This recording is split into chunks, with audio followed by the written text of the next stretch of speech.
aquí las recomendaciones, ¿no? A la Comisión Nacional de Salud Mental y Adicciones. Es una instancia de reciente creación. La doctora Cecilia Ojeda Cortés seguramente nos comentará un poco más sobre ello. Ella es directora de coordinación de estrategias de la Comisión Nacional de Salud Mental y Adicciones, CONASAM.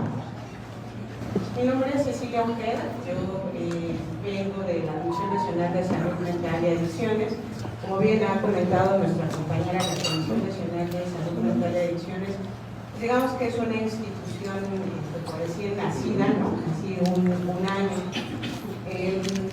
Esta comisión surge a través de la fusión de 3 servicios específicos a nivel federal. La primera, que era la Comisión Nacional de Adicciones, antes CONADIC, los servicios de atención psiquiátrica, SAP, y el Secretariado Técnico del Consejo Nacional de Salud. Estas 3 dependencias, digamos que trabajábamos cada una con fines y objetivos no necesariamente diferentes, pero con rutas muy específicas de atención. Entonces, a partir de esta administración es que se da esta fusión. Con esta fusión, lo que se busca es atender el tema prioritario, no solamente el consumo de sustancias.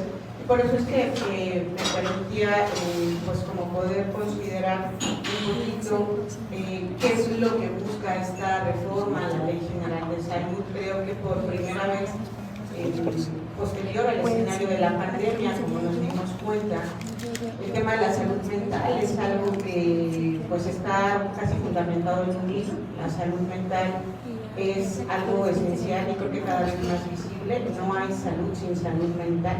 Y eso es algo que tenemos que considerar como un inicio para cualquier intervención. ¿Me pueden dar la que sigue, por favor, que son tan amables? Y básicamente por eso quería proyectar en esta fusión de entidades administrativas, bien ya lo decía el maestro, el investigador de la UAM, ¿no? En donde se cambia esta atención de la salud mental a un modelo comunitario de salud, en donde considerar el no sacar al ser humano de su entorno. Si bien es cierto, la salud mental es un problema social, y ustedes dirán, bueno, si estamos hablando de establecimientos residenciales y de escenarios de consumo de sustancias, ¿por qué la maestra está saliéndose del tema y habla de la salud mental? Porque el consumo de sustancias es un problema de salud. El consumo de sustancias es un problema que está, lo decía nuestro compañero de AA cuando hablaba del proceso de alcoholismo. Es una enfermedad crónica que va avanzando. Es difícil encontrar a una persona que solo tenga problemas de consumo, es decir, que su único problema sea que consume alcohol. Es muy probable que esa otra persona o que esas personas tengan un problema de ansiedad, un problema de depresión.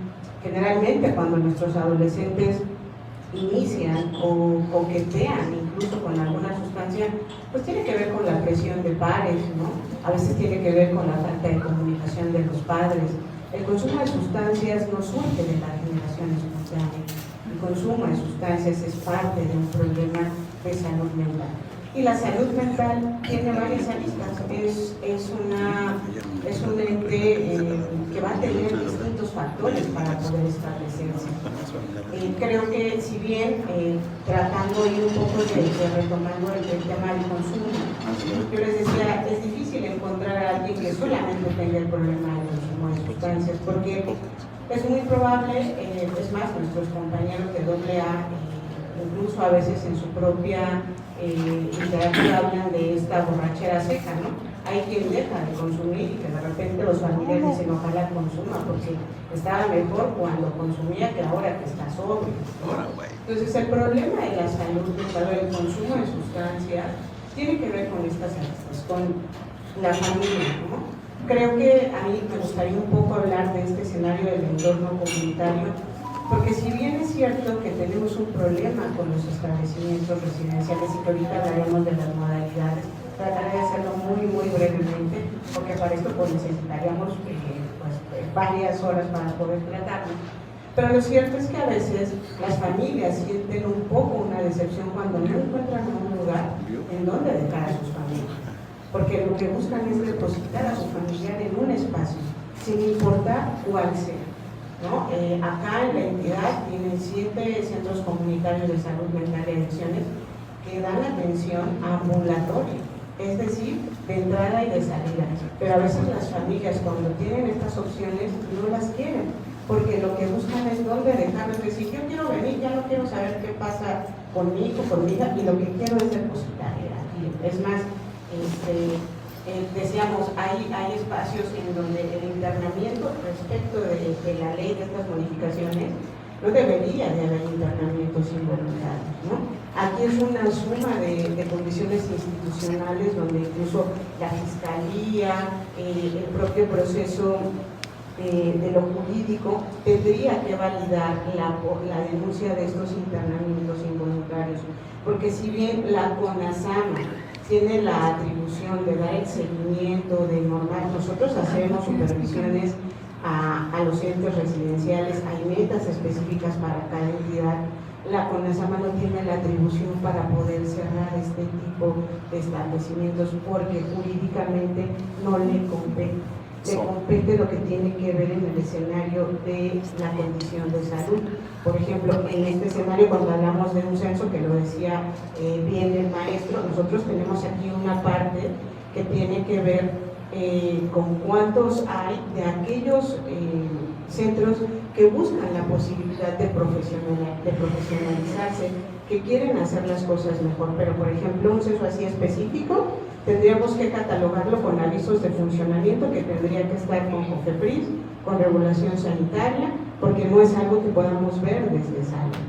Entonces, si se dan cuenta, cuando vamos viendo estas aristas, y si además tenemos a familias desesperadas, que lo que quieren es que sin importar lo que suceda, se quede, porque también es muy importante validar el proceso de la familia. Tener a una persona que tiene un problema al consumo de sustancias no es cosa sencilla. El consumo de sustancias vive un proceso de estigma muy importante. No es lo mismo decir que yo tengo un hijo que tiene cáncer a decir que tengo un hijo que tiene consumo de sustancias. Porque incluso hasta yo siento temor, siento que me van a voltear a ver feo. Y estamos hablando de condiciones de salud mental, pero el estigma es muy importante. Entonces, por eso quise iniciar un poco como con esta diapositiva, porque creo que justo el gran desafío que hoy tiene esta comisión es que el modelo comunitario pueda quedarnos muy claro que las personas no tienen que ser separadas de su entorno. Por supuesto que las personas cuando están internas no van a consumir. Nadie va a consumir cuando está interno, o esperaríamos, ¿verdad? Porque a veces no hay una desintoxicación clara, pero entonces hay alcoholito para que pueda bajar la ansiedad. Pero mientras esté internado, por supuesto que no va a consumir. El desafío va a tener que ver con qué es lo que la persona va a hacer una vez que termine su proceso de internamiento. Porque esa persona va a regresar a la misma casa, a la misma colonia, con el mismo papá, con la misma mamá. Entonces, si nosotros no empezamos a atender este proceso de poder identificar qué sucede con la salud mental, incluso con la mía, ¿no? Porque a veces no nos damos cuenta que yo puedo ser tal vez una madre, un padre, un tío, una hermana estigmatizante, fiscalizadora. Es más, hay personas que se murieron y que estaban deprimidas, no eran el tío amargado que, ya sabes cómo es tu tía, déjala, se le va a pasar, ¿no? Ya sabes, y no, o sea, murieron sin un diagnóstico, sin la posibilidad de poder establecer un proceso de vida distinto. Entonces, es muy importante saber que el escenario de la salud mental tiene muchas aristas y que el consumo de sustancias en algunas ocasiones, ya hablamos de patologías globales, es decir, hablamos de personas que o estaban ansiosas o estaban deprimidas y empezaron a consumir sustancias, o consumieron sustancias y de acuerdo a vulnerabilidades que tenían, empezaron a tener ansiedad y depresión, ¿no? Entonces, es como que fue primero el huevo y la gallina, y mientras defines qué fue, pareciera que solamente poder quitar a alguien de su entorno le va a favorecer. Pero les vuelvo a repetir, el desafío tiene que ver, va a regresar a la misma casa, con el mismo papá, a la misma colonia. ¿Qué vamos a hacer desde esa condición? Y aquí creo que, por ejemplo, también nuestros establecimientos residenciales tienen pues una responsabilidad muy grande. Ahorita solamente les voy a comentar brevemente con el afán de no robar el tiempo de mis compañeros, pero creo que es necesario poder migrar a centros, uno, que puedan y busquen la profesionalización, porque esa es la necesidad. Dos, a establecer condiciones que permitan que los centros puedan ser casas de medio camino o centros de día, que permitan, como bien lo decía el maestro, la libre circulación, ¿no? Donde la puerta sea abierta, porque lo que necesitamos son centros que ayuden a las personas a rehabilitarse, pero la rehabilitación también tiene que ver con la habilitación. A veces incluso conseguir trabajo puede ser un desafío. Yo no sé ustedes, pero llenar una solicitud de empleo es bien difícil, ¿eh? Yo ni siquiera me acuerdo de la dirección del kinder, y en el formato de la solicitud de empleo te piden la dirección del kinder, ¿no? Entonces, creo que eso es como sumamente importante. En este sentido, me daría la que sigue, por favor. Que voy a hacer aquí, esto habla de la Ley General de Salud, cómo es que estamos dando los servicios. Si se dan cuenta, el hospital psiquiátrico está hasta el inicio de la pirámide, ¿no? Quiere decir que las personas deberían de llegar con menos frecuencia a las unidades de segundo y de tercer nivel. Las personas tienen que ser atendidas en su entorno, en el escenario del autocuidado, a veces incluso en el cuidado informal comunitario. Aquí, las organizaciones de la sociedad civil son sumamente importantes, es alguien de quien no se puede subsistir. El problema del consumo de sustancias es un problema de salud pública, y la salud pública es un problema de todos. Desde el drenaje, desde la cultura, desde tener oportunidades de trabajo, porque eso va a dar una posibilidad muy importante de poder hacerlo. Ustedes por ahí decían cuántos establecimientos residenciales tenemos, ¿no? Actualmente, por la CONASAMA, tenemos un número de 2.135 establecimientos censados. Eso no quiere decir que sean los que existen, porque ya les dije, hay quienes cierran en un lado y 2 semanas después están en otro lugar. Es más, a veces yo cuando tengo la oportunidad de estar con algunos responsables de establecimientos residenciales, a veces digo, bueno, pues también hagamos un voto porque hay a quienes les han cerrado, y aunque les han cerrado, están en los foros y vuelven a abrir otro. Entonces, ahí también hay una condición de ética bien importante que tenemos que identificar, porque si no, pues ningún mecanismo va a ser necesariamente complejo y cerrado, ¿no? Ahora, es bien importante poder entender que tenemos 3 tipos de establecimientos en adicciones. Uno, que son los de ayuda mutua, que son los que son ofertados por agrupaciones de personas exconsumidoras generalmente. El programa de 12 pasos es parte de su guía. Otro es el modelo profesional, donde hay una condición de consulta externa, de urgencias y de hospitalización. Y otro es la modalidad mixta, que tiene tanto ayuda mutua, como el escenario profesional. Esos son los 3 tipos de establecimientos residenciales. En este número que yo les ofrezco, de este censo, 44 sí son públicos, no son privados, a nivel nacional, ¿no? Ya seguramente ahorita de lo que hay en el estado, la doctora Ana les podrá comentar de manera mucho más específica qué han venido haciendo y cómo han trabajado. Pero para no robarle el tema, ya aquí tengo ya mis... ¿Cuáles son como las problemáticas que tenemos identificadas? Hay una falta de vinculación entre la Secretaría de Salud, la Secretaría de Seguridad Pública y las fiscalías, como les comentaba. Si no logramos enrocar estas 3 condiciones, vamos a seguir, pues, como muy condenados a seguir repitiendo estas partes. Los ministerios públicos no aceptan las notificaciones del ingreso involuntario estipulado en la norma 028. Estamos haciendo un proceso de capacitación con policías de seguridad ciudadana y los propios ministerios públicos, que esperemos que pronto pues den detalles de que estén informados y que sepan que esas prácticas son violatorias y que no podrían pues sostenerlas. Y también la policía y otras personas servidoras públicas hacen ingresos de personas usuarias a los establecimientos residenciales, les decía, sin identificar la atención o si son centros reconocidos o no reconocidos. Entonces, eso también es un escenario pues importante. Es como, si yo voy a comprar una casa, pues al menos quisiera saber en qué colonia.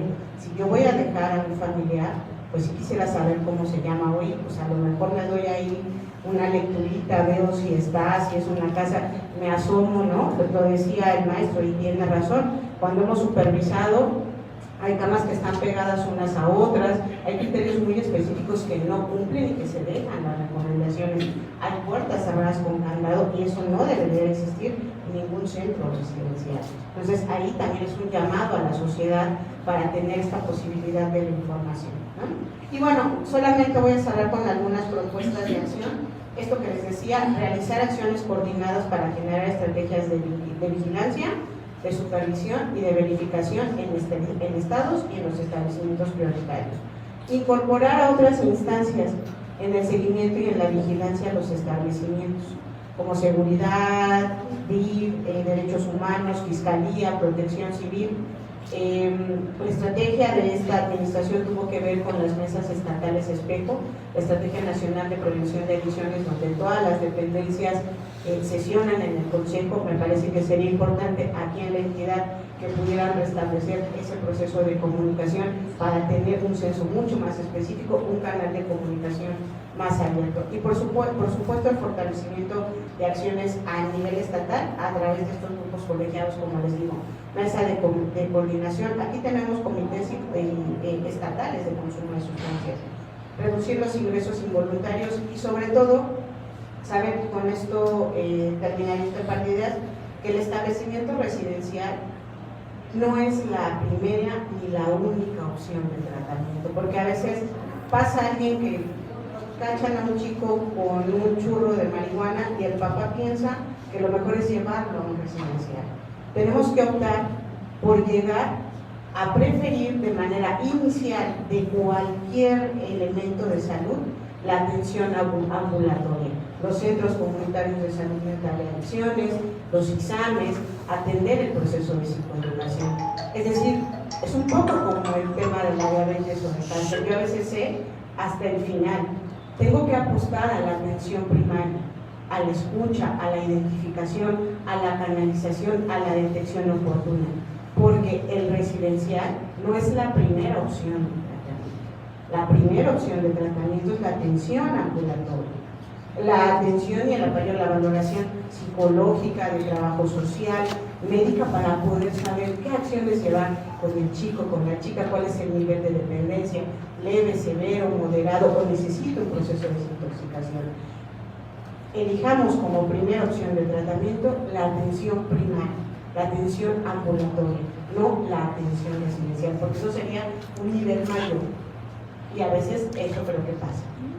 Como les decía, hay mucho que hablar de residenciales, pero bueno, pues yo estoy atenta. Al final de la presentación está mi correo, pero mi correo es muy sencillo, cecilia.ojeda@salud.gov.mx.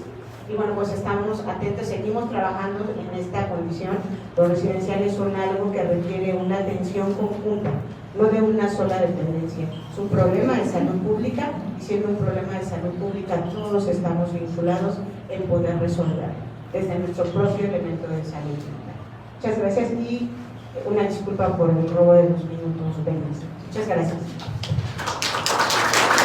Muchas gracias a la maestra Cortés. En el informe hay una recomendación, solamente quisiera reiterar, página 61, especialmente a la CONADIC, estamos pidiendo supervise el cumplimiento de las normas oficiales mexicanas, las estrategias y acciones de la Secretaría de Salud de Oaxaca y su Consejo Estatal contra las adicciones, con el fin de garantizar un modelo de atención adecuado, en especial en lo relativo al consentimiento informado de las personas usuarias y sus familiares. Así también contribuye a la armonización y actualización de la norma 028, estableciendo mecanismos claros de seguimiento para prevenir la existencia de espacios torturantes al interior de los centros de atención de adicción.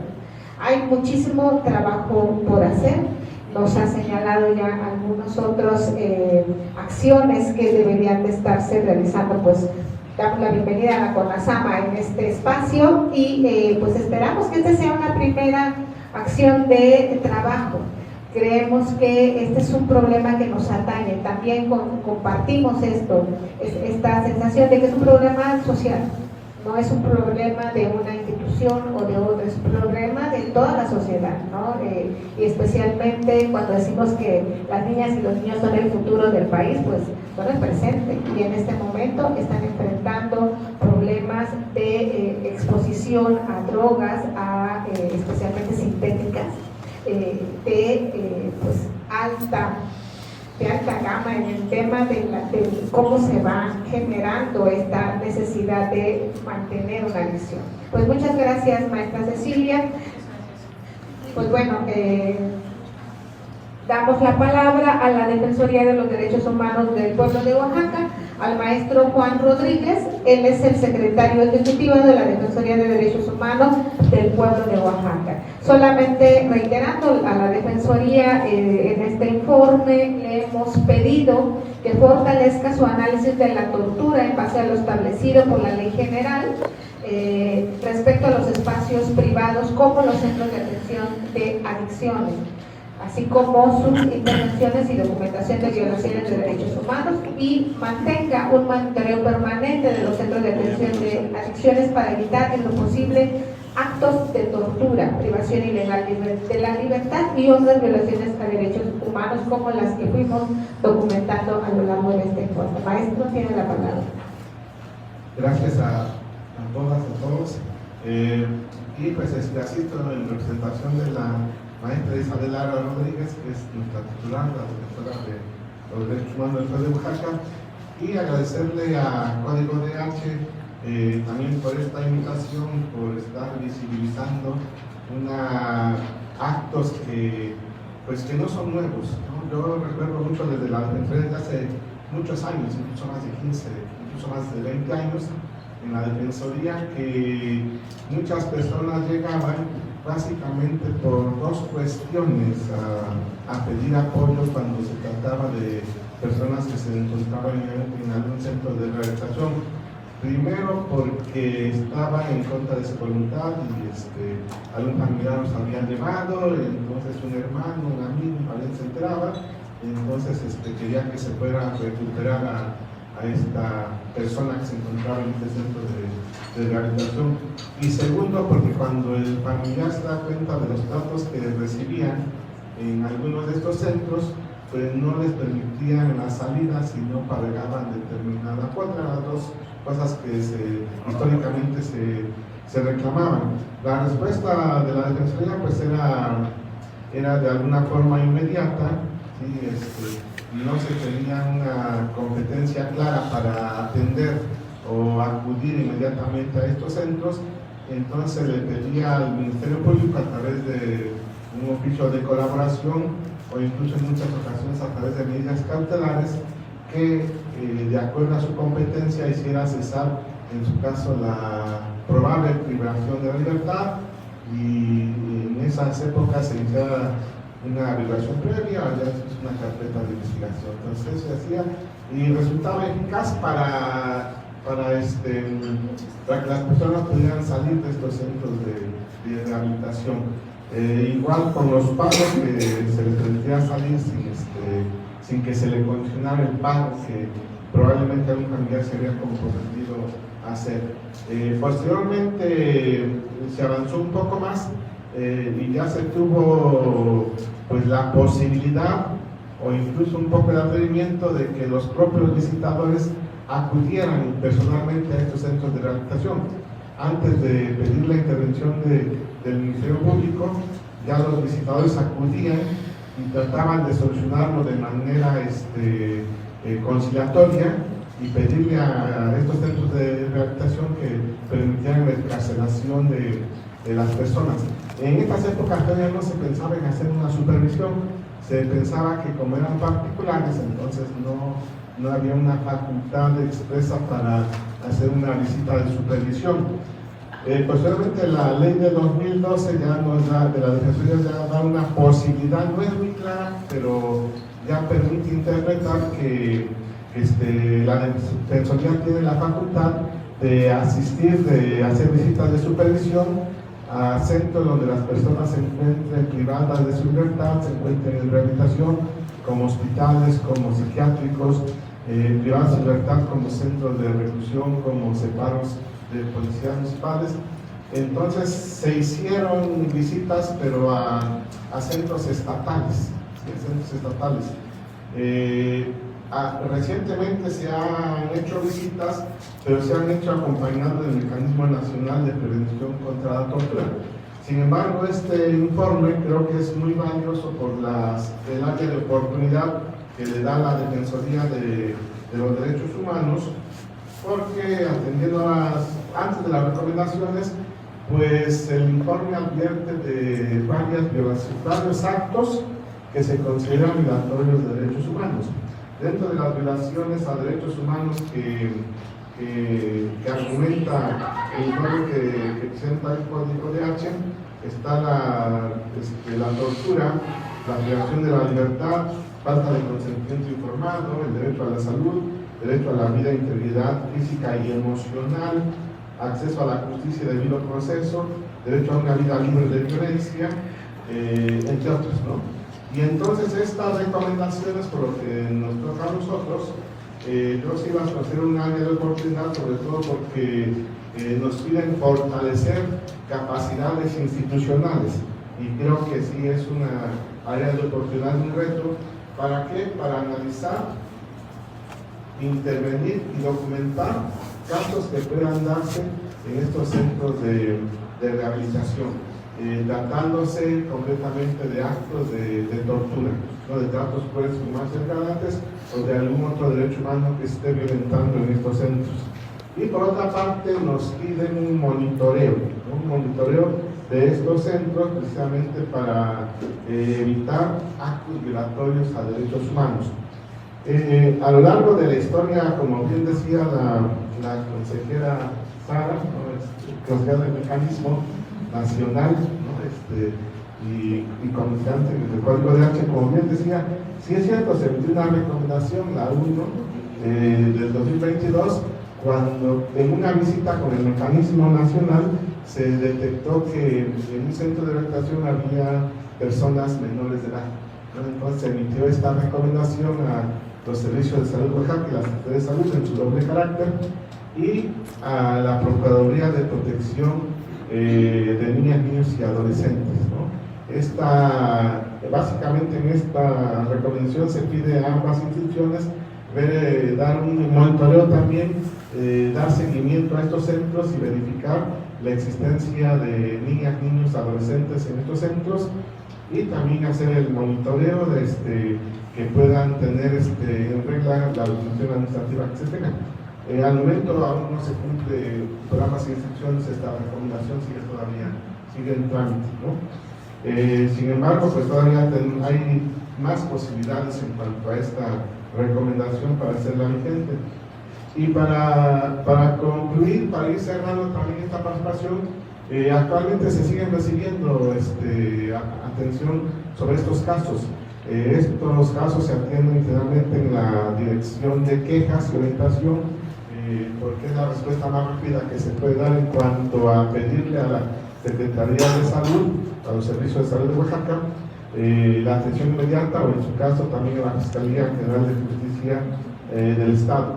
Pero sí coincido con la compañera Cecilia, ¿no? Que sí se requiere un trabajo interinstitucional, multidisciplinario. Aquí también con lo que comentaba el maestro Víctor, ¿no? También hablo así de manera institucional, pero también me gana un poquito el tema académico, ¿no? O sea, un poquito nos da para mucho, creo, estas reflexiones que se han hecho. ¿Por qué? Porque yo veo que el Código de H, si me equivoco, espero que no me lo diga Sara, ¿no? Yo veo que ellos analizaron los fenómenos que se daban en estos centros, ¿no? Malos tratos, la comida, los espacios, el hacinamiento, y de allá dijeron se violentaron estos derechos humanos y de allá nos hicieron unas recomendaciones. Pero estos fenómenos que se analizaron son resultado de algo, o sea, no se dieron así nomás porque sí son resultado de algo y cuando llevan a casos muy graves como la tortura, ¿no? Entonces yo me pregunto, como académicos en las universidades, ¿qué estamos haciendo cuando enfrentamos a estos casos?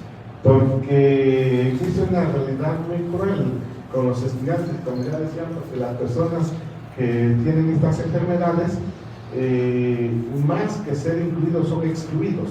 O sea, los excluimos, los sacamos, ¿no?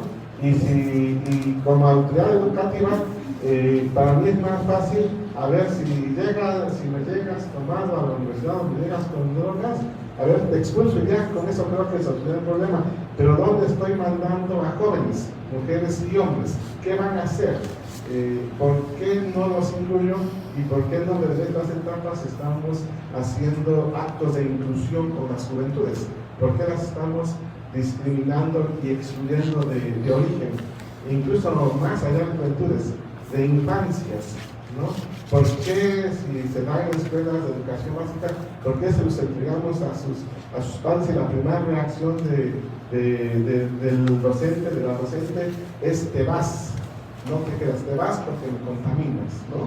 Entonces estas frases que ya estigmatizan, ¿no? Que una manzana hunde a otra manzana y que están estigmatizando entonces a personas que tienen una enfermedad, ¿sí? Entonces, ¿pero qué estamos haciendo aparte de los procedimientos legales que como institución nos tocan? Como sociedad, ¿qué estamos haciendo? Como familia es más fácil ir y voy y lo dejo ahí encerrado aunque sufra, pero no me está molestando acá. Estoy excluyendo, estoy sacando de un espacio donde probablemente tengan con preparación, podamos apoyarles más.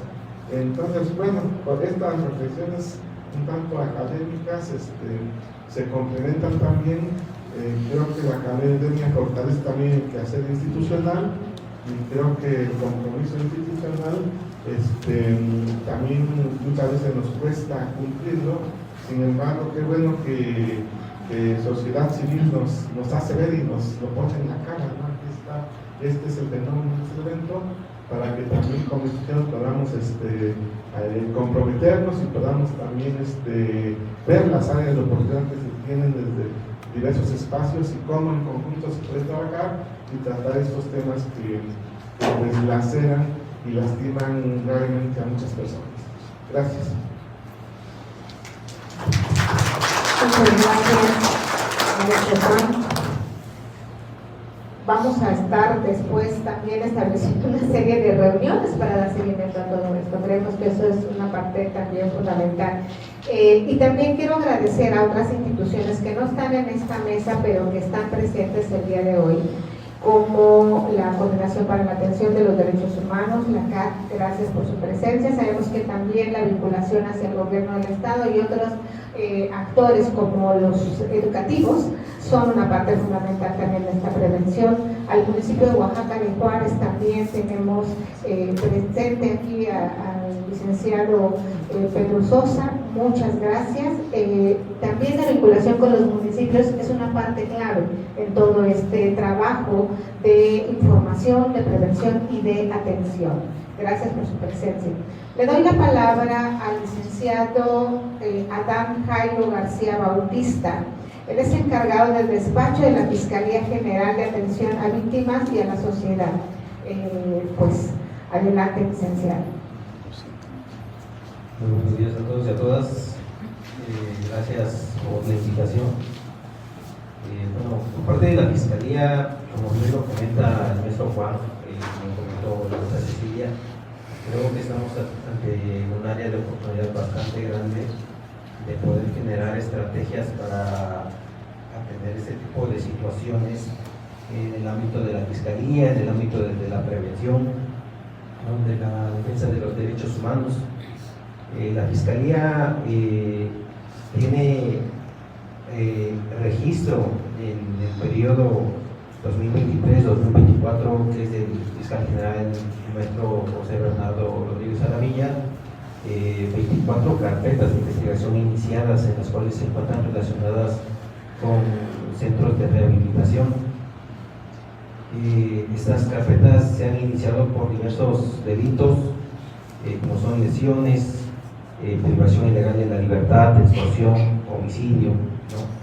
Ya lo habían comentado en el panel anterior y en este panel también, no es algo que se trate de ocultar, son situaciones que se han dado y que pues creo que es parte de tratar de evitar que vuelvan a ocurrir, ¿no? Creo que esa es una de las áreas que tenemos que abordar en esta parte de coordinación entre las instituciones que están presentes, sobre todo también ahorita que lo mencionó la maestra Sara, con los municipios, ¿no? Los municipios son muy importantes para poder atender este tipo de situaciones, ¿no?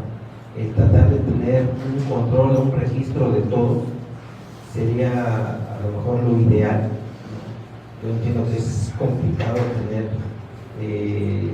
este número tan grande, por lo que comentó la maestra Cecilia, pues todavía tienen un año de pues es una labor titánica el tener este registro de todos los centros de rehabilitación. No sería a nivel nacional, nos referimos a la escuela específicamente en el estado de Oaxaca. Para nosotros como Fiscalía sería muy importante también tener ese registro que en algún momento pudiera llegar a darse de todos y cada uno de ellos, porque en el tema de la prevención podemos generar también pláticas, talleres, incluso tener una coordinación con estos centros de rehabilitación, en el sentido de que nos pudieran estar informando como Fiscalía respecto a las personas que llegan, ¿no? Pues tener un control también de que en determinado momento existe un consentimiento informado y de que están de manera voluntaria y no como muchas veces lo manejan, y ya lo mencionaron, esta parte de una privación ilegal de libertad, ¿no? Lo comentaba, si no me equivoco, el maestro Juan, si no, la maestra Cecilia, el tema del padre que detecta a su hijo, ¿no? Que tiene un cigarro de marihuana, ¿no? O a lo mejor alguna otra droga, y con eso a lo mejor tratar de ingresar. Creo que como bien lo comentaron, hay otras opciones, ¿no? Antes de llegar a este tipo de extremos, ¿no? Y por parte de la Fiscalía, pues siempre va a haber la apertura, o en esta administración del maestro Bernardo, que no es ajeno a ustedes, viene con una visión de derechos humanos, él viene de la Defensoría de los Derechos Humanos, entonces la encomienda de él es, primero eso, ¿no? Las víctimas, tratar de prevalecer o de que no se violen estos derechos humanos dentro del proceso, tratar de evitarlos, y es por eso que también nos ha encomendado la Dirección de Prevención del Delito, que está inscrita a esta Vicefiscalía General de Atención a Víctimas, se lleven a cabo la mayor cantidad, ¿no? Pero sobre todo de calidad, talleres y pláticas en centros educativos, ¿no? La dirección no se concentra específicamente en el tema de prevención de adicciones, sino de delito en general, ¿no? Pero en el tema de adicciones, puedo comentarles que en este año 2024 llevamos haciendo pláticas y a un número de personas beneficiadas de 2.082 personas, alumnos y alumnas de diversas escuelas, ¿no? De ellas 1.201 mujeres y 881 hombres. Y es algo que seguiremos haciendo constantemente, al igual que lo mencionaron. Creo que es un tema que se ha estado visibilizando, la temprana edad de niñas, niños, adolescentes en el consumo no nada más del alcohol, sino también de drogas sintéticas como lo es el cristal, ¿no? Y creo que eso lo saben las expertas que están aquí presentes, y que a lo mejor nosotros podemos detectar por los diversos delitos o cuando las víctimas se acercan con nosotros, pero no en todos los casos. Estoy seguro que el grueso lo tienen las expertas que están aquí presentes. Creo que podríamos trabajar en generar estrategias para poder atacar de manera directa, ¿no?, lo que está aquejando a nuestras niñas, niños y adolescentes, para tratar de evitar de que lleguen a lo mejor a unos centros de rehabilitación, que no, lo que tampoco quisiera yo, y como lo mencionaron, es tratar de criminalizarlos. No, creo que no es lo correcto. Creo que lejos de tomarlo así, deberíamos tomarlos también como aliados, ¿no? En este sentido, como ya lo mencioné, de tener un control de diversas maneras. Y en el tema de fiscalía, de que nos pudieran informar constantemente, semanalmente, a diario, mensualmente, el número de personas que ingresan a estos centros de rehabilitación, en qué condiciones están, ¿no? Porque eso también les da certeza jurídica a ellos como centros de rehabilitación, a las familias a las que acuden a estos centros de rehabilitación, ¿no? Entonces la Fiscalía tiene toda la apertura, coincide totalmente con las instituciones que están presentes, y no dejo de lado y reitero que la participación de los municipios es de suma importancia, ya que los centros de rehabilitación pues se establecen, ¿no?, en estos lugares, y a lo mejor tratar de tener un control también es difícil. Corríjame por favor, maestra Cecilia, los centros de rehabilitación en teoría tendrían la obligación de registrarse en el CONASAMA. Sin embargo, no hay como nadie que pudiera hacer una revisión de anexo o de centro de rehabilitación por centro de rehabilitación en cada uno de los municipios para constatar de que efectivamente están en el CONASAMA, ¿no? Porque si bien lo quieren hacer, lo hacen, y si no, a lo mejor estarían fuera de ese registro, lo cual creo que nos estaría pegando y no causaría el impacto o lo que nosotros queremos, que es tener este registro. Por eso el apoyo por parte de los municipios sería muy importante, y obviamente por parte de los centros de rehabilitación, que si bien es cierto, hay carpetas de investigación por temas de homicidio, muchas veces no son porque lo hayan generado, ¿no?, sino a consecuencia del estado en el que llegan las personas. Por eso es bien importante que estos centros de rehabilitación cuenten con protocolos, esta profesionalización que habla la maestra Cecilia, y que estoy seguro que algunos centros sí lo cuentan. No sé en específico cuántos ya están registrados de Oaxaca en el CONASAMA, pero creo que sería importante poder contar con estos protocolos y darle certeza jurídica a la sociedad, a los centros de rehabilitación, y esta coordinación con las instituciones. Es lo que podría aportar por parte de la Fiscalía. Gracias. Muchísimas gracias. Licenciado Jairo García Bautista, pues nos ha dejado algunas preguntas por aquí sobre la mesa. ¿Cuántos centros están registrados?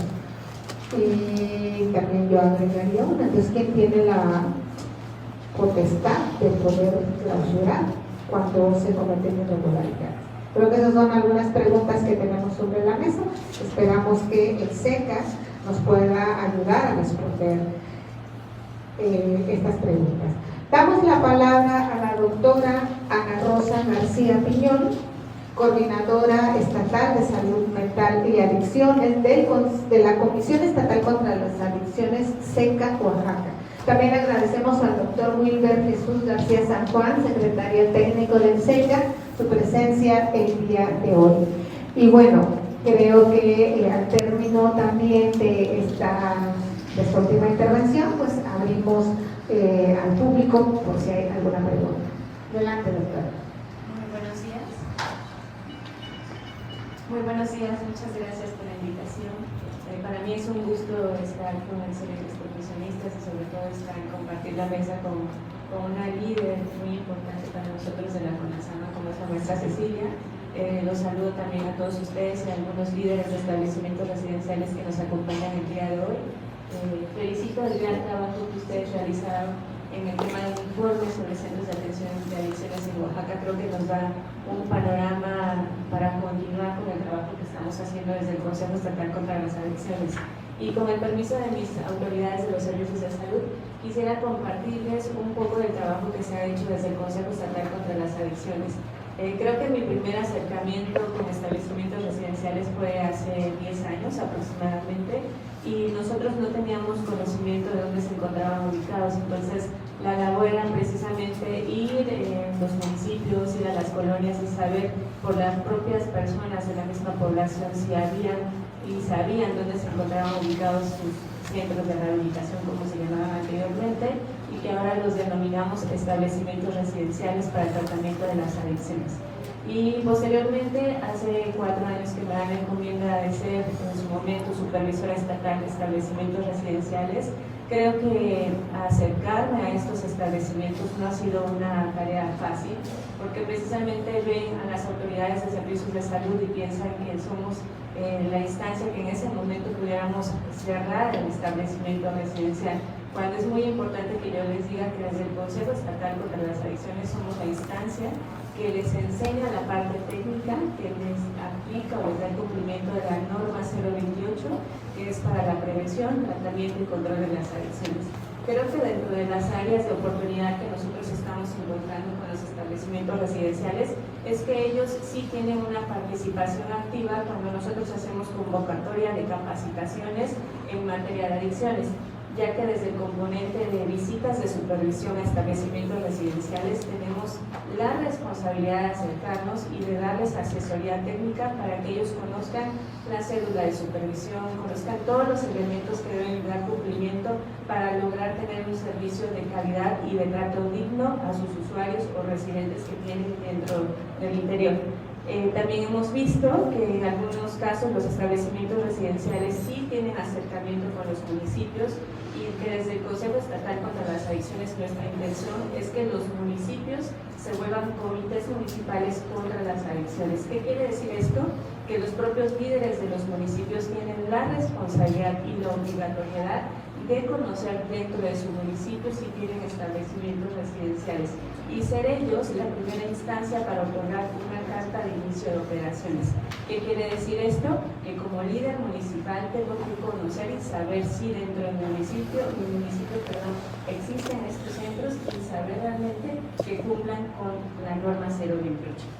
También hemos observado que dentro de las áreas de oportunidad muestran mucho interés para la realización de sus manuales de organización y de procedimientos, así como la mejora de su atención en temas para enriquecimiento sobre sus actividades dentro de los establecimientos.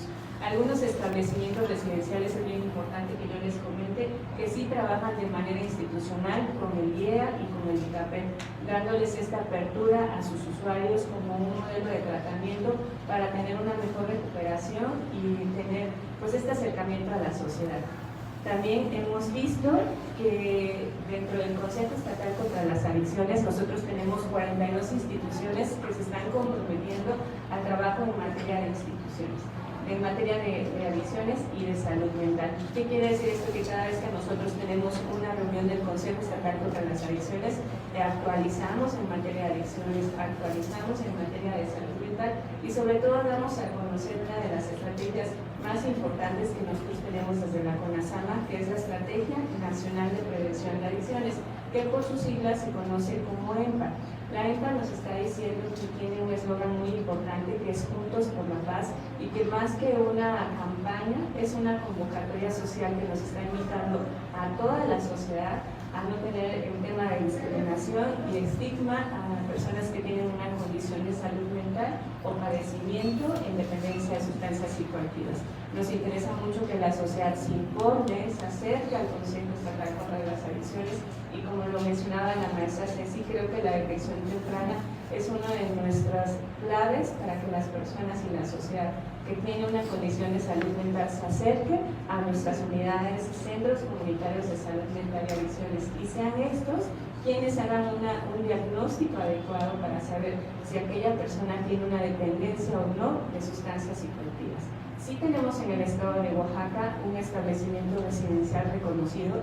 Quisiéramos que la mayoría de los establecimientos residenciales que están en el estado puedan acercarse cada vez más al Consejo Estatal y logren tener una supervisión no solamente estatal, sino una supervisión federal que en algún momento podamos lograr tener un porcentaje significativo de establecimientos reconocidos.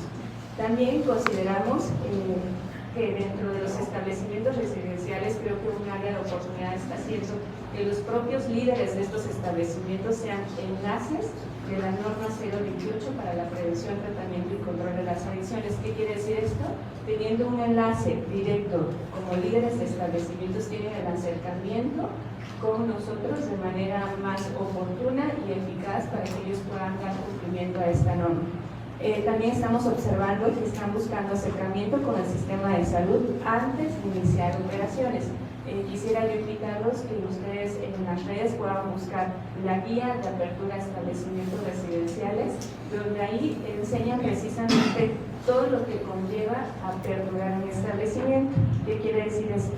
Que podemos conocer que antes de que yo haga un establecimiento residencial tengo que saber y conocer primero el estudio de necesidades de servicios. A lo mejor si yo hiciera este estudio de necesidades de servicios, voy a darme cuenta que en esa comunidad hay 5 establecimientos residenciales. Entonces, ¿para qué abrir otro establecimiento residencial? También me puede dar la oportunidad de conocer la infraestructura, la alimentación, la organización del establecimiento, el tema de recursos humanos, el tema del proceso de atención y la satisfacción del servicio. Si yo como líder de un establecimiento conozco estas áreas, creo que entonces pudiéramos evitar situaciones que no generan un trato digno a nuestros usuarios. Entonces, desde el Consejo Estatal contra las Adicciones estamos implementando estrategias que creo que nos van a ayudar a que Oaxaca realmente pueda mejorar la atención en los servicios de dependencia de sustancias psicoactivas, como instalar y realizar acciones mediante la Comisión Estatal de Supervisión de Establecimientos Residenciales para trabajar estrategias en conjunto con otras instituciones. Desde el Consejo Estatal contra las Adicciones vamos a hacer una invitación para que nosotros podamos contar ya a nivel estatal con este comité de supervisión para que estas visitas no solamente las hagamos nosotros como parte del Consejo Estatal contra las Adicciones, sino también exista un trabajo multidisciplinario en el estado de Oaxaca. También nos interesa mucho continuar con el seguimiento a las áreas de oportunidad de establecimientos ya supervisados. Sí quiero decirles que no es un trabajo de la noche a la mañana, es un trabajo donde nosotros como equipo de la Coordinación Estatal de Salud Mental y Adicciones estamos dándonos a la tarea de visitar esos establecimientos que nos den oportunidad de darles la parte técnica y el acompañamiento y el asesoramiento. Nosotros como Consejo Estatal no somos la instancia que aperturamos y cerramos establecimientos. Nosotros somos las personas y los profesionales de la salud mental que damos acompañamiento técnico a estos establecimientos residenciales. Consideramos que una de las estrategias primordiales también es el fortalecimiento a temas de capacitación en materia de adicciones. Hace un mes aproximadamente se realizó la capacitación en materia de protección civil, porque dentro de uno de los lineamientos o criterios de la cédula de supervisión es que los establecimientos residenciales tengan capacitación en protección civil. Consideramos también un fortalecimiento y una estrategia poder implementar la capacitación en consejería en adicciones. Como bien lo mencionaba la maestra Ceci, nos interesa mucho que estos establecimientos residenciales se profesionalicen, tengan mayor conocimiento a través de volverse consejeros en adicciones. Promovemos también la carta de antecedentes no penales a representantes, directores de establecimientos residenciales, porque consideramos que dentro de estas visitas de supervisión, de repente el que era servidor ya se volvió después de 3 meses, sale de su internamiento y luego se vuelve director de un establecimiento residencial. Entonces creo que dando esta propuesta de que los líderes acudan a un tratamiento de prevención de recaídas, tengan su carta de no antecedentes penales, se realicen pruebas de antídoto cada 6 meses, nos va a evitar posibles situaciones que estamos cayendo a lo mejor en no tener un trato digno. También consideramos el fortalecimiento y la capacitación mediante el Consejo Estatal contra las Adicciones para dar a conocer los lineamientos a las instituciones competentes sobre los tipos de ingresos y posibles referencias, porque nos estamos dando sorpresas que de repente algunas propias instituciones del gobierno refieren de forma inmediata a estos establecimientos residenciales que no cuentan con la norma 028. Nosotros tenemos un porcentaje que es el 85%, donde aquellos establecimientos residenciales que ya fueron supervisados por nosotros conocen esta cédula. ¿Qué quiere decir? Un 85% no es un indicador donde diga que ya es un establecimiento residencial reconocido. Un 85% nos está indicando que están dando cumplimiento a la norma 028. ¿Sí? También nos interesa mucho darles a conocer que estamos implementando el censo virtual a través de las redes sociales, porque pareciera que un mes después ya abrieron más de 5 centros residenciales en el estado de Oaxaca, o se cambian de domicilio o se cambian de nombre. Entonces no es una tarea fácil, sin embargo sí estamos tratando de tener este acercamiento a los establecimientos residenciales para que ellos den cumplimiento.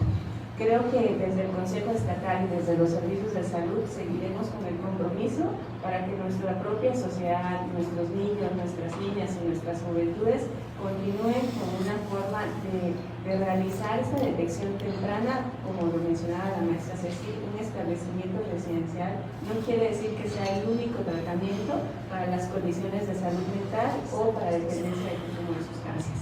Muchísimas gracias.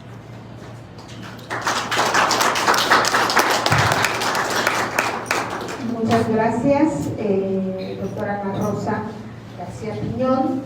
El SECA reinició actividades recientemente este año, lo detectamos en redes sociales, pues igual que la CONASAMA, ¿no? Están retomando un montón de cosas pendientes. Digo, lástima que ya vamos en el cierre de este sexenio y reiniciaremos el siguiente ya en algunas semanas.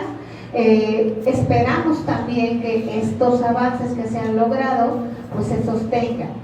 Creemos que esa es la parte fundamental en la acción institucional, ¿no? A veces lo que tenemos es que ya más o menos le iban agarrando y después cambian, y los que vienen tienen que volver a hacer esta curva de aprendizaje, y mientras tanto pues la problemática sigue estando presente. Pues muchas gracias. Estamos abriendo ahora sí preguntas, comentarios del público. Adelante, por favor. ¿Me ayuda alguien con el micrófono?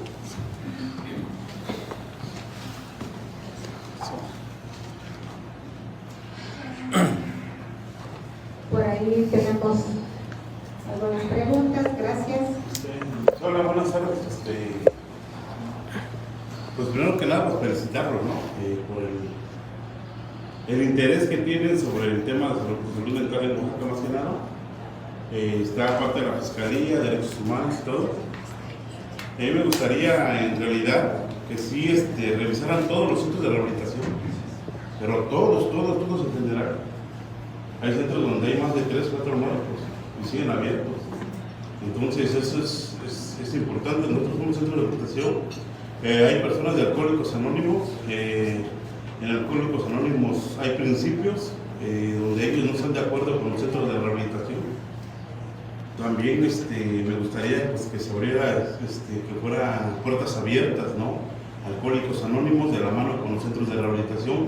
¿Por qué? Porque son los centros de los grupos de Alcohólicos Anónimos son grupos de autoayuda, pero a veces pues ya la enfermedad ha avanzado en el usuario, entonces no hay una posibilidad de llegar a un grupo. Se canaliza a los centros de rehabilitación. Nosotros tenemos centros de rehabilitación que se llama Fraternidad. En Huautla han salido varios usuarios para Huautla y apenas me marcaron, mis padres no nos quieren dar la placa porque salimos de un centro de rehabilitación. Entonces, a mí me gustaría que fueran portavoz, ¿no? Para Alcohólicos Anónimos, el cual es muy bonito. Yo llevo 18 años limpio. Yo tengo un grupo de Alcohólicos Anónimos. Hace 18 años llegué y el día de hoy pues, estoy bien. Tenemos un centro de rehabilitación donde nos han supervisado, donde no hay maltrato, donde no hay golpes, donde trabajamos con el IDEA, que siguen estudiando y se están rehabilitando. Un modo diferente a lo que la gente está acostumbrada. ¿Sí? Entonces, me gustaría que sí revisaran todos los centros de rehabilitación. Todos. Y yo me pongo en primer lugar, pues, ¿no? Para que me vuelvan a regresar a mí. Ese día llegaron los de México, de sorpresa, se les abrió la puerta, ingresaron, nos supervisaron y se fueron, ¿no? Y el que yo tengo nada que esconder, ¿no? A mí me interesa que no yo estuviera acá, ¿no? Siempre hemos tocado puertas, hemos ido a ver a la defensora igual para que nos supervisen, porque vean que no hay maltrato, ¿no? Y yo creo que hay momentos en que se acabe el maltrato a nosotros de la orientación. Somos seres humanos, como puede llegar una de mis hijas, puede llegar una de mis hermanas, uno de mis primos, uno de mis hijos, vamos a otra rehabilitación y lo que queremos es que simplemente haya un trato digno como nos merecemos todos. Gracias. Gracias. ¿Su nombre, por favor? Álvaro. Álvaro, gracias. Por aquí tenemos otra pregunta.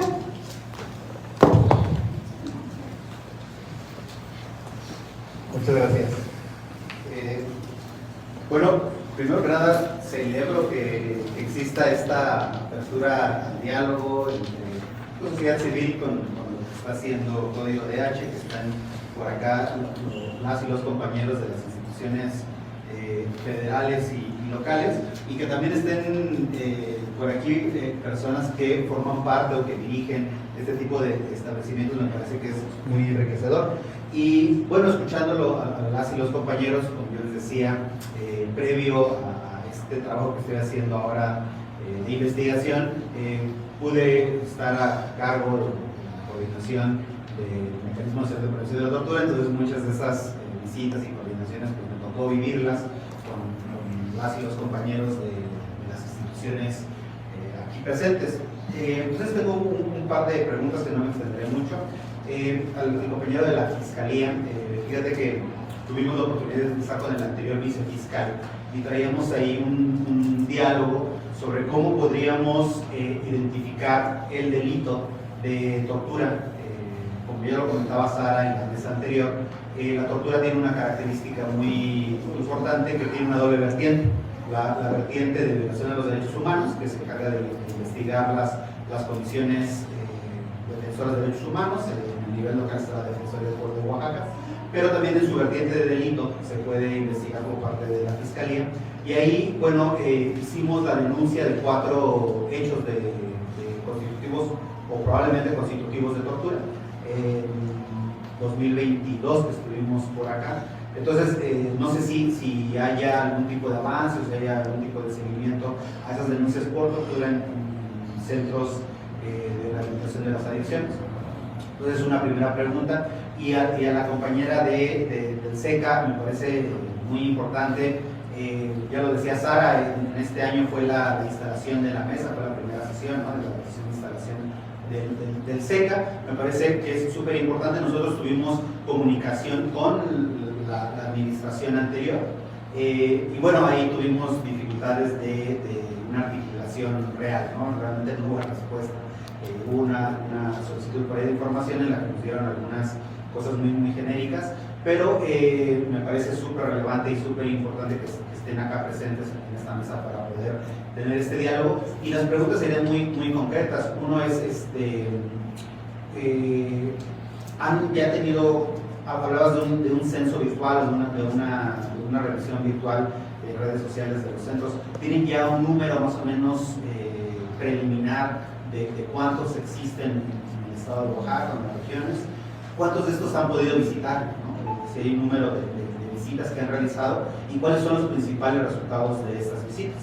Efectivamente, yo, como lo comentaba, el SECA no es la autoridad que se encarga de imponer sanciones, pero sí la ley, aquí lo voy a tener porque lo subrayé, la ley de prevención, tratamiento y control de las adicciones de Oaxaca establece en su artículo 48 que será la Secretaría de Salud quien imponga sanciones que pueden ser amonestaciones, apercibimientos, multa, clausura temporal o definitiva para los centros, ¿no? Entonces, si bien se dice que es la Secretaría de Salud, así en genérico, faltaría ver cuál es esa unidad, ¿no?, que está encargada de hacer este tipo de supervisiones e incluso poner este tipo de sanciones a los centros, ¿no? Entonces, pues esas serían como las 2 preguntas que se me ocurren. Insisto, muchas gracias y enhorabuena por este espacio.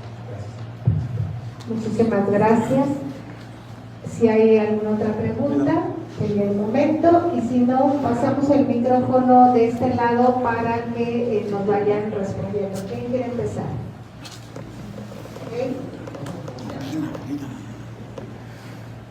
Bueno, muchas gracias. Algo que se me olvidó comentarles es precisamente que hace un mes vino Cofepris y la CONESAMA y se realizó precisamente el acompañamiento, donde ellos al azar eligen establecimientos residenciales para supervisarlos y para hacer recomendaciones precisamente de algunas situaciones de la cédula de supervisión que les comentaba que son 7 áreas que se evalúan. Cofepris hace su objetivo y su trabajo específico que ellos emiten, hacen sus recomendaciones y nos las hacen llegar vía oficial. Cuando un establecimiento residencial ya es sellado por una recomendación específica, ellos tienen la obligatoriedad de acudir al Consejo Estatal contra las Adicciones para que nosotros hagamos este acompañamiento y podamos mejorar y no haya un cierre definitivo, ¿no? Entonces, sí, como lo comentan, los servicios de salud tenemos esta injerencia de la apertura y del cierre de establecimientos, pero no es algo que desde el Consejo de la Coordinación nosotros tengamos como objetivo particular, ¿no? Entonces, sí hay una instancia que es Cofepris, Regulación Sanitaria, donde ellos a través de que si ya determinan que no tienen el aviso de funcionamiento, ni siquiera debería estar operando ese establecimiento residencial. Precisamente como les mencionaba, vamos a instalar este comité estatal de supervisión, donde vamos a invitar a regulación sanitaria, a la Fiscalía, a Derechos Humanos, y podamos sumar y hacer un trabajo en equipo para visitar estos establecimientos residenciales y mejorar la calidad de los servicios. Y hablando, bueno, de este censo virtual que nosotros, yo pienso que la próxima semana ya vamos a activar, nos interesa mucho conocer todos los establecimientos residenciales. En lo particular, yo conozco 60 establecimientos residenciales, de los cuales yo he supervisado muy de cerca, ¿no?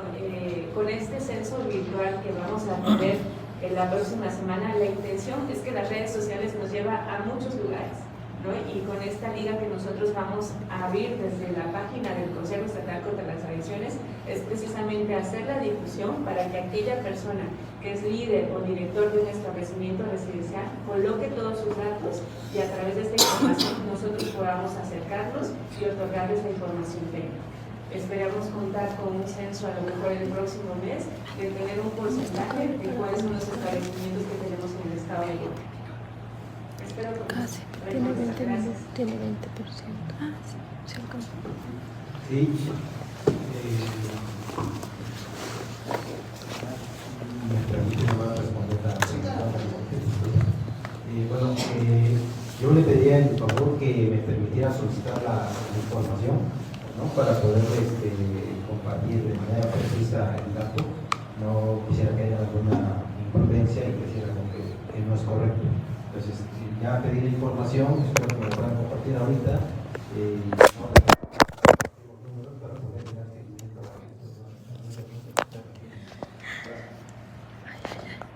¿Alguna otra pregunta, comentario? Sí, nada más de manera muy rápida. Mi nombre es Rosario García, mucho gusto. Nada más para preguntarle quiénes integran el Consejo de Estatal contra las Adicciones. Bueno, lo integra desde la Secretaría de Gobierno, Fiscalía, Derechos Humanos. Bueno, no tengo muy concreto, pero se los pudiera compartir porque nosotros tenemos un directorio específico de estas 42 instituciones. ¿Usted es la jefa de ahí? Bueno, yo antes era el enlace estatal ahorita del Consejo Estatal, ahorita soy coordinadora de salud mental y adicciones, y de hecho el doctor Wilber, que está aquí presente, es el secretario técnico del Consejo Estatal contra las Adicciones. Entonces no tiene como claro quién es la integra. Sí, lo tengo, si gustan, sin problema lo puedo abrir y lo puedo compartir. Pues muchísimas gracias por sus comentarios, sus preguntas. Seguramente todavía tenemos alguna por ahí. Adelante, por favor. Así que fuerte, porque el micrófono se nos queda.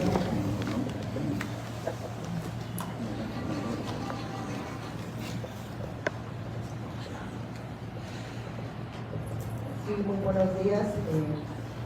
En primer lugar, la verdad que es un tema bastante complejo y bueno, así felicitarles por este informe y sobre todo darnos a conocer precisamente pero me parece a mí de vital importancia porque precisamente cuando las personas llegan a estos centros y sus derechos humanos son violentados, como podamos escuchar, sobre todo donde se cometen no solamente lesiones, sino incluso tortura, son privados de su libertad, porque la gran mayoría, cuando llegan y son violados, sobre todo por sus familiares, pues es porque ya están en un estado donde su voluntad prácticamente pues ya no es controlado por ellos, ¿no?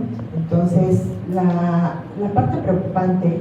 Mi nombre es Olga y soy la directora ejecutiva de LILAS, Asociación Civil que tiene que ver con acciones políticas y derechos de mujeres en situación de violencia.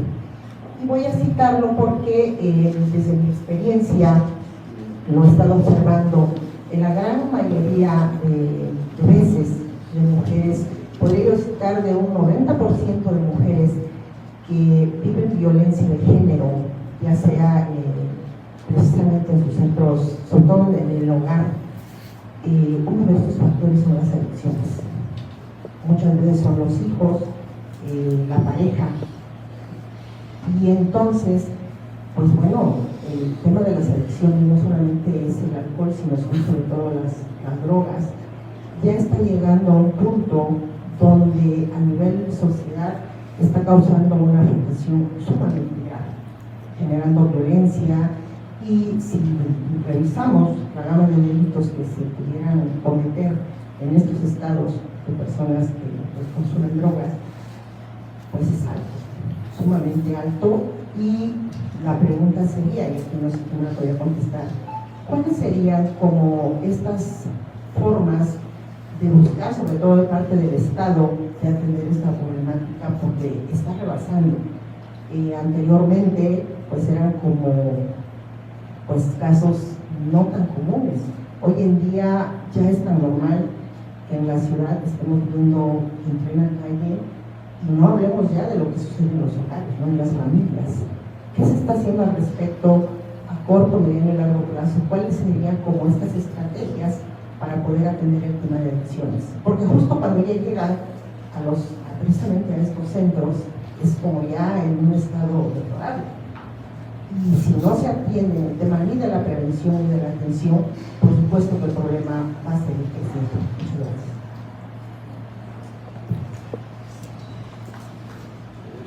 Sí, bueno, voy a tomar uso de la voz y Julián las quisiera adelante. Sí, como bien comenta nuestra compañera, el escenario del consumo de sustancias es multifactorial y yo les decía, es parte de una especificidad del espectro de la salud mental.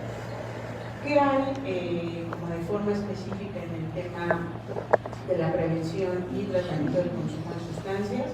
Pues bueno, les diré que de entrada tenemos todas estas condiciones de pláticas y talleres de sensibilización que están dadas al público en general, a la comunidad, y tenemos, además de forma específica con los jóvenes, acciones de detección oportuna que tiene que ver con poder detectar, no detectamos quién es consumidor.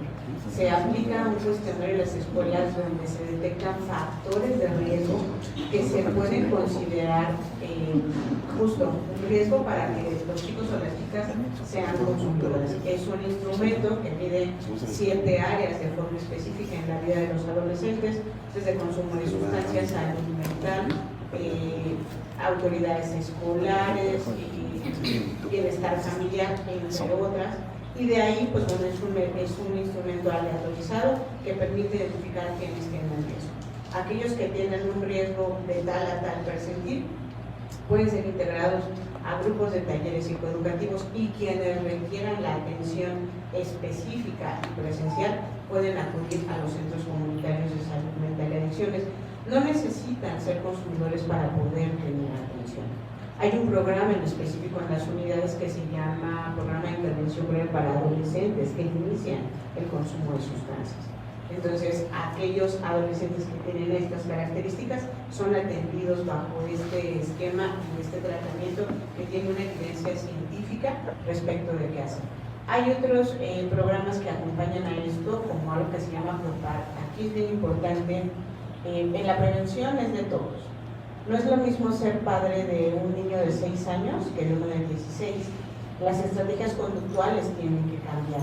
Y el padre, si bien es cierto, nadie sabe cómo ser padre, pero también uno se puede preparar para ser un mejor padre.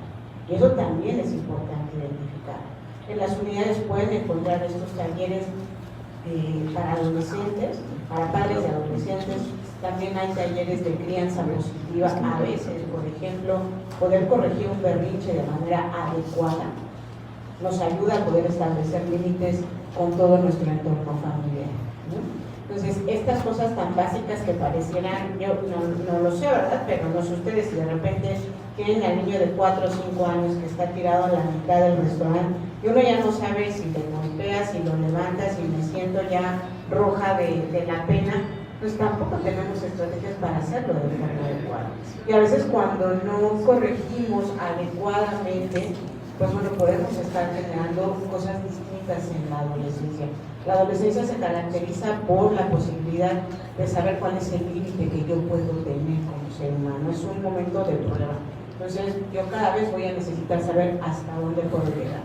Eso incluye la escuela, los amigos, los padres, y hay que prepararse para eso.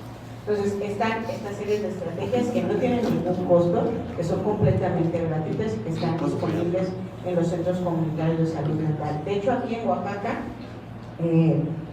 esta semana estaríamos concluyendo la Semana Nacional de Prevención del Suicidio, que es un tema muy importante, que está acompañado de problemas complejos de salud mental y de consumo de sustancias. Aquí Oaxaca definió hacerlo no solamente una semana, sino un mes, ¿no? Están teniendo acciones específicas en cruces viales, en brindar información. Y creo que, por ejemplo, uno de los mitos importantes del suicidio es poder hablar del suicidio, ¿no? O sea, cuando alguien quiere quitarse la vida, de repente pensamos que si no hablamos, pues entonces no se la quita.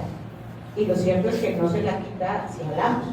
Si no hablamos, es muy probable que se quite la vida, ¿no? Entonces, tenemos esta parte, esto de detección, lo que hace es lo que yo les decía, identificar de manera oportuna y temprana.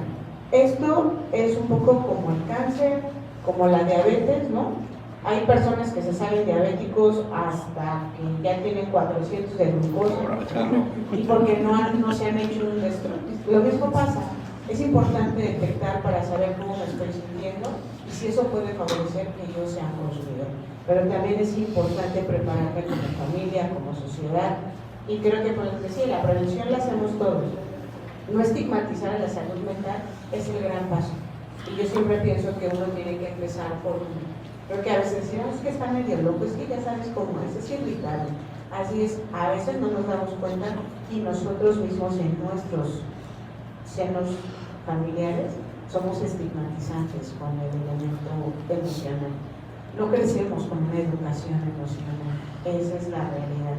A veces hablar de cómo me siento mal es muy complejo, no sé cómo hacerlo. Y educarnos o alfabetizarnos emocionalmente es una responsabilidad de todos, no solamente de quienes son padres, sino de todos. Entonces, están estas estrategias que permiten el autocuidado, la psicoeducación, a través de la Estrategia Nacional para la Prevención de Adicciones, donde hay todo este trabajo multidisciplinario con cultura, con deporte, con SEP, pues bueno, derechos humanos me parece que también está sentado. Dentro de estas 40 instituciones que le comentaba a nuestra compañera, la doctora Ana, hacen este trabajo conjunto para ir sacando cuestiones muy específicas. Hay semilleros creativos. Por eso les decía, esto es un problema de salud pública y no hay ninguna institución que esté fuera de este problema. Hasta saneamiento, que las calles estén limpias, que se tenga drenaje, eso también es parte de tener un mejor estilo de vida, ¿no? Entonces, estamos en ese tramo, hay atención de prevención y también condiciones específicas para depresión, ansiedad, autolesión y consumo de sustancias. Esos son los 4 entes prioritarios a los que dan atención los centros comunitarios de salud mental y adicciones, con un modelo de atención que va desde la prevención, la detección, el tratamiento, la recuperación y la rehabilitación.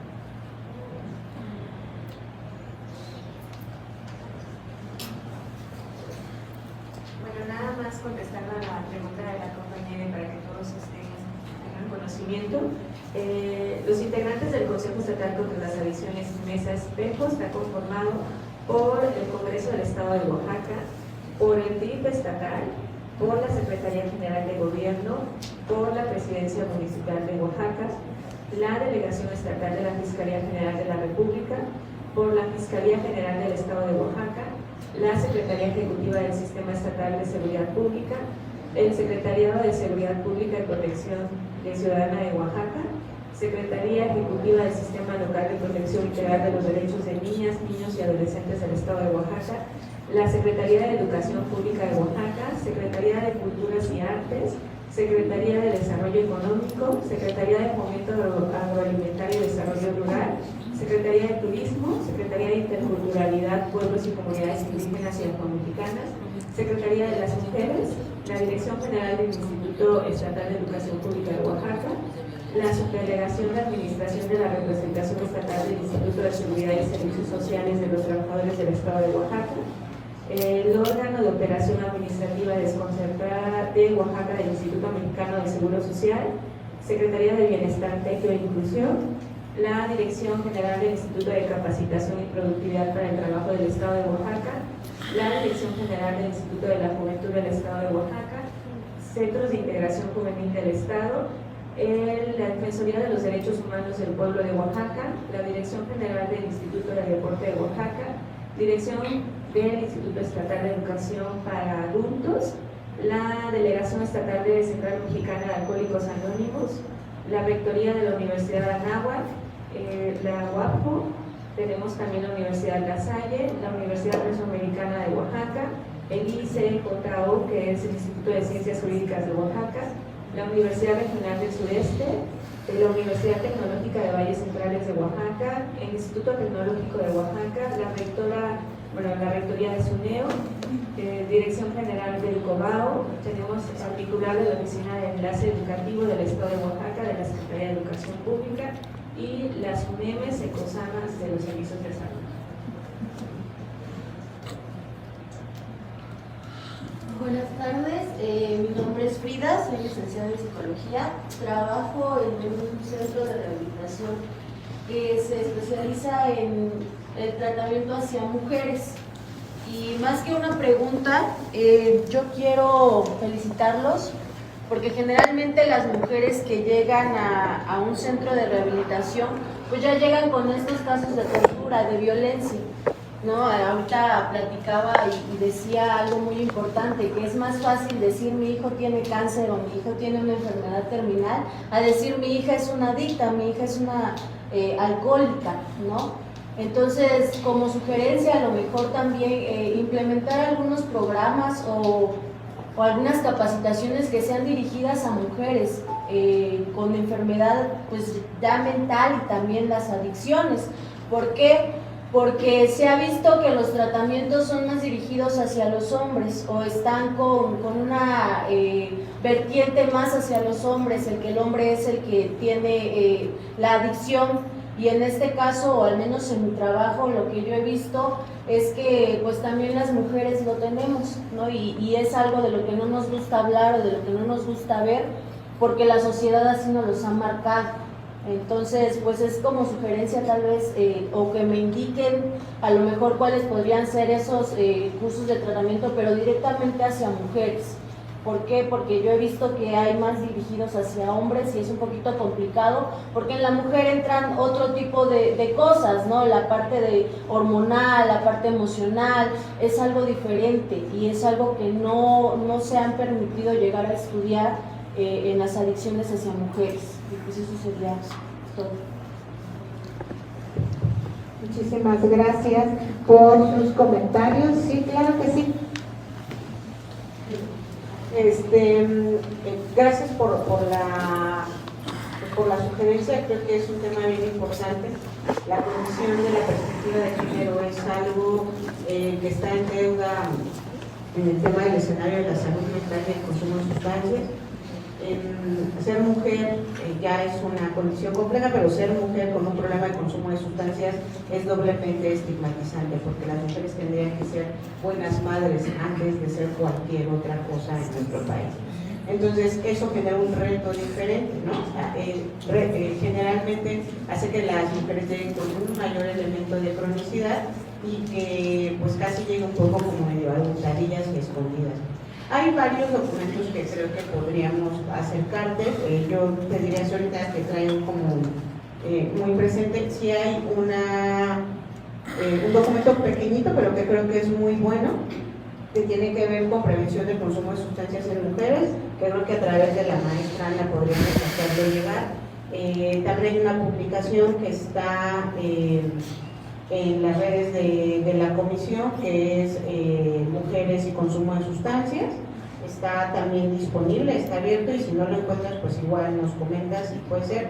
Y hay otro que es del Instituto Nacional de Psiquiatría, que habla un poco de los temas de depresión y de ansiedad en conjunto con el consumo de sustancias, que es un poco como una histórica que permite mucho retomar algunos aspectos clínicos para poder ir conociendo la perspectiva de género. Entonces, sí tienes toda la razón, es un pendiente grande.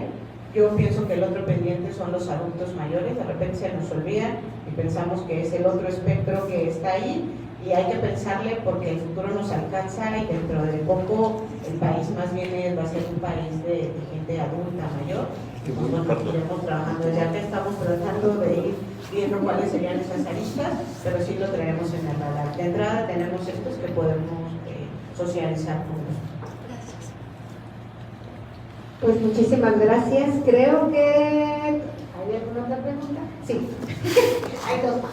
Ok, bueno, estábamos pensando que esto lo íbamos a terminar hace como media hora, pero la verdad, pues creo que aprovechar la presencia de estas instituciones, pues es importante, y agradecemos el interés y la resistencia de nuestro público que nos acompaña aquí en esta sala, y también si es que todavía alguien nos ve por ahí en redes sociales, pues qué bueno.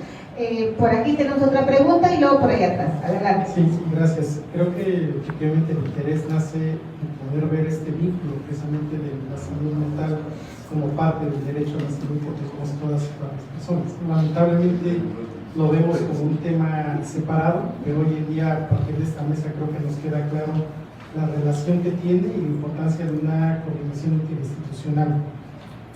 Me parece que el tema que hoy nos escuchamos tiene que ver con un aspecto de todo lo que tiene que ver con la salud mental, y es el tema de la atención en estos espacios que el día de hoy conocemos un poco más, ¿no? Que lamentablemente, por lo que veo, no es que exista ya tal cual un control, un registro, un monitoreo, sino que está en proyección, y creo que eso necesariamente se necesita hacer lo antes posible. ¿Por qué?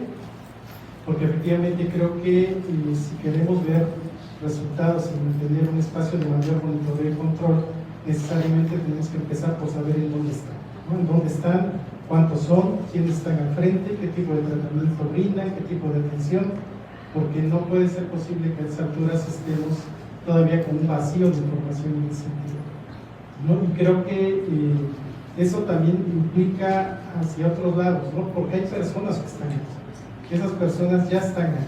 ¿Quién nos puede dar información de quiénes son, cómo se llaman, ¿no? ¿Cuál es su edad? ¿Qué es lo que en un momento dado los motiva a estar en esos espacios?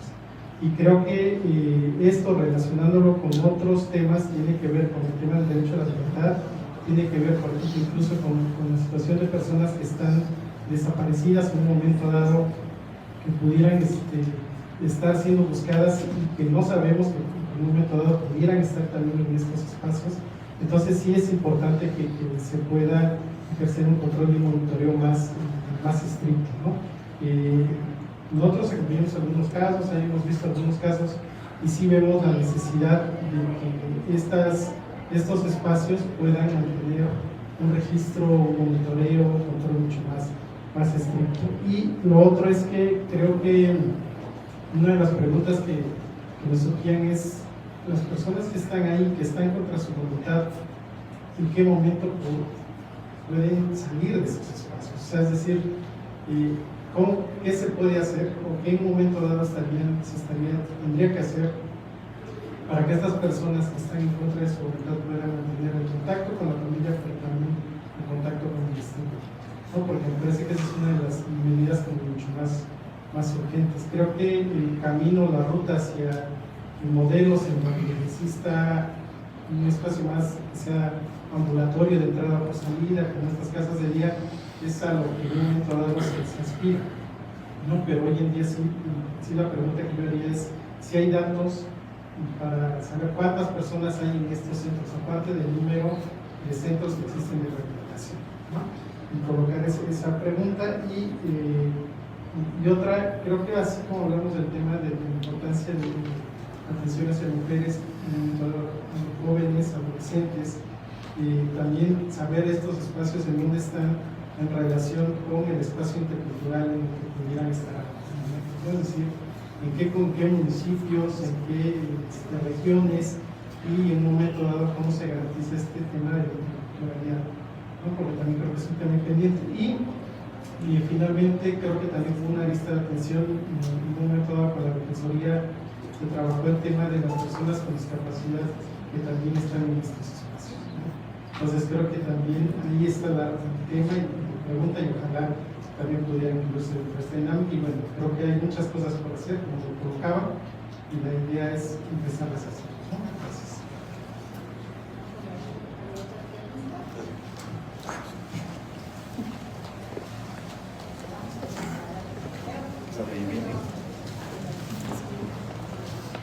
Hola, ¿qué tal a todos? Mi nombre es César, soy director de un centro de rehabilitación, Fraternidad del Espíritu, Asociación Civil. Quiero hablar como usuario, como padre de familia, como un miembro de la sociedad, y independientemente de que todos los feliciten, yo también quiero exhortarlos a cada uno de los que son representantes del gobierno que está ahí aquí, como Derechos Humanos y la Fiscalía. Yo lo que exijo, y lo he exigido durante 23 años, caminando en las calles, yendo a la línea de fuego, estando con las familias de cerca, estando con los usuarios, platicando con ellos, llevándolos incluso al sector salud para que les den atención médica, es que por favor nos apoyen. Es que ustedes que están ahí para representarnos y sobre todo para que nos puedan auxiliar cómo tener un mejor centro de rehabilitación. Ha crecido la adicción en el estado de Oaxaca y es un tema donde casi nadie le quiere entrar. Yo vengo representando y soy portavoz, de cerca de 100 centros de rehabilitación en Oaxaca. He viajado en casi toda la República llevando este mensaje de vida y ayudando a mucha gente, pero nadie le quiere entrar en Oaxaca. Todos obviamente tratan de facilitarnos, pero nadie viene y nos dice, ¿sabes qué? Vamos de la mano, vamos a caminar, vamos incluso a Palacio de Gobierno a decirle al gobernador que necesitamos estancias donde nos apoyen, donde a nosotros, en vez de que nos saquen a hacer algún tipo de tequio, nos ayuden y nos orienten cómo, de manera legal, como decía ahorita el abogado, de manera legal, de la mano de la Fiscalía, de Derechos Humanos y de SECA, nos ayuden a tener un mejor centro de rehabilitación. La gente se nos está muriendo, los jóvenes se están perdiendo. ¿Y sabe qué? Yo he estado con las madres. Yo creo que para aquí nadie le es indiferente tener un hijo adicto, un hijo alcohólico. Y solamente quien ha tenido un familiar alcohólico sabe lo que se sufre, sabe lo que se llora, pero sobre todo ves cómo las esperanzas se te están yendo entre las manos como el agua. Y buscamos un lugar donde nos apoyen, donde nos ayuden, donde la voz de los adictos sea escuchada, donde ya no nos discriminen, donde ya no nos estigmaticen, donde, ¿sabes qué? Aquí hay un centro de rehabilitación donde está avalado por SECA, por COFEPRIS, y te pueden ayudar. Solamente necesito eso. Yo soy la voz de todos los olvidados, de los callados, de los que están en las calles y en los puentes, y quiero que por favor nos ayuden. Ayúdenos por favor, porque necesitamos muchas manos, necesitamos gente que nos escuche, que llore con nosotros, que nos prácticamente que nos abrace y nos diga, no están solos, está el gobierno del estado de Oaxaca y todas sus dependencias y queremos ayudarlos y vamos a facilitarles el camino para que regresen a casa, para que vuelvan a ser chicos buenos, para que vuelvan a ser unos buenos hijos. Entonces nuestro clamor es eso, ayúdenos por favor, facilítenos las cosas para poder ayudar más. sé que caminamos con ustedes, sé que son indispensables en este proceso de rehabilitación, pero necesitamos que nos faciliten todo, ¿no? Porque vienen las supervisiones y las madres nos dicen, oye, ¿qué voy a hacer con mi hijo?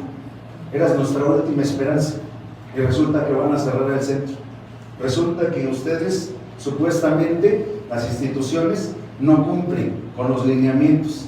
Y le digo, no sé, habrá que pensar si vamos a pararnos a Palacio, habrá que pensar si vamos a la Fiscalía, habrá que pensar si vamos a la mejor, no sé a qué estancia, o nos vamos a la casa de quien nos cerró para decirle ahora cómo nos ayudas tú.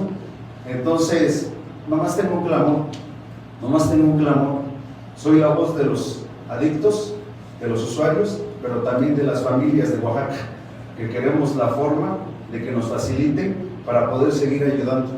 Yo sé que la doctora Ana está haciendo mucho en este peregrinar de las adicciones, pero también necesitamos apoyar, necesitamos que también COFEPRIS nos facilite para poder abrir más centros de rehabilitación, porque ha crecido. Los invito a que vayan a la central de abastos, los invito a que vayan a las tijeras a los cinturones de miseria del estado de Oaxaca, para que vean cómo está la adicción, cómo se están inyectando niños heroína, cómo están ahí perdidos. Nosotros hacemos hasta brigadas con el Hospital de Almas, con Vikingos, con muchos centros independientes, y llevamos comidas, llevamos ropa, llevamos incluso a veces a gente que les da un auxilio médico y nadie nos paga. Lo hacemos por gratitud, lo hacemos por humanidad, lo hacemos porque hay algo en nuestro corazón que nos dice que ningún adicto debe morir sin haber escuchado la buena nueva, que están en los grupos de Alcohólicos Anónimos, pero ahorita más en los centros de rehabilitación. Muchas gracias por haberme escuchado, y solamente es la voz de un pueblo que está callado. Gracias.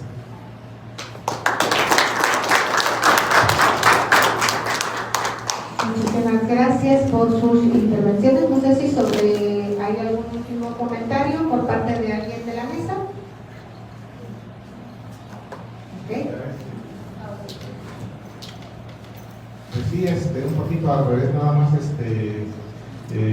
por lo que respecta al informe y por lo que dice César, creo que efectivamente también se trata no de optimizar, sí de ver, de regular, de supervisar, de ver que se hagan las cosas, ver que si alguien tiene la vocación de servir a otro, cómo lo hacen en las mejores condiciones.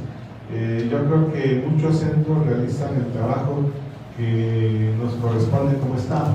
O sea, el derecho humano a garantizar un bienestar, el máximo bienestar físico, mental y social, pues es el Estado, ¿no? Entonces, y muchos de ustedes se esfuerzan, a lo mejor muchos no han encontrado la forma de cómo hacerlo mejor, a lo mejor muchos ya encontraron esta forma, y como dice César, pues pide este apoyo, pues creo que también podemos ver cómo si este consejo pudiera dar una respuesta, ¿no? Seguramente va a haber sesiones, seguramente va a haber atenciones, y yo creo que se buscaría también no solamente cómo supervisarlos, cómo perseguirlos, sino cómo apoyarlos, ¿no? O sea, se trata de eso, algo que no se está haciendo de un lado, cómo sí se puede hacer desde la sociedad. Gracias.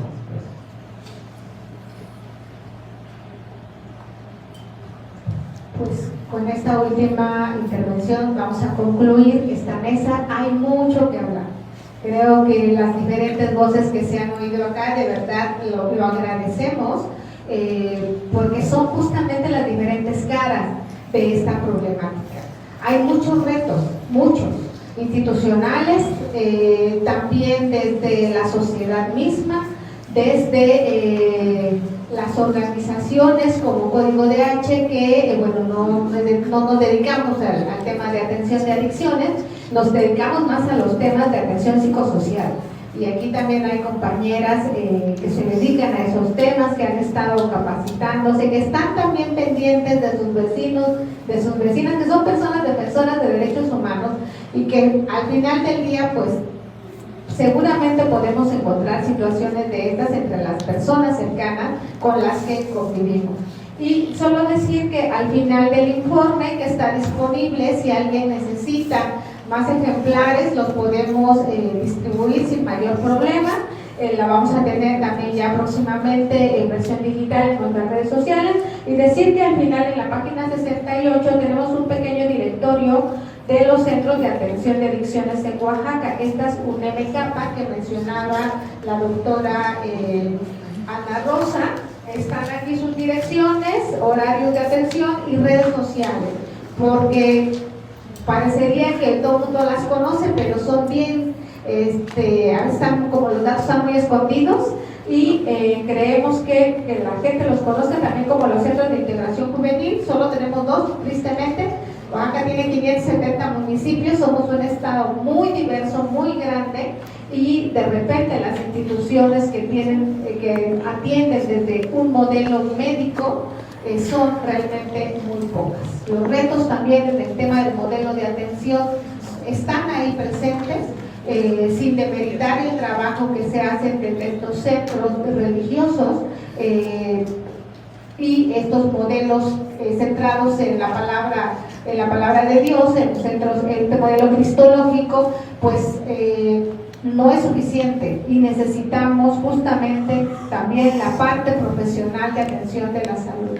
Como ya nos han reiterado en esta mesa, el modelo es de salud mental, ¿no? Para la prevención de las adicciones, y seguramente hay muchos temas que abordar, atender, y muchos actores más que deberían de incluirse en esta discusión. Agradecemos de verdad a todas las personas que han permanecido en la sala en este evento, gracias, y también a las instituciones que nos han acompañado, compañeras defensoras de las comunidades, compañeros pues que vienen de varios lados, Salina Cruz, Tuxtepec, San Dionisio del Mar, y bueno, no sé dónde se ubican los centros de los compañeros del Centro de Atención de Adicciones. De verdad, muchas gracias por su presencia.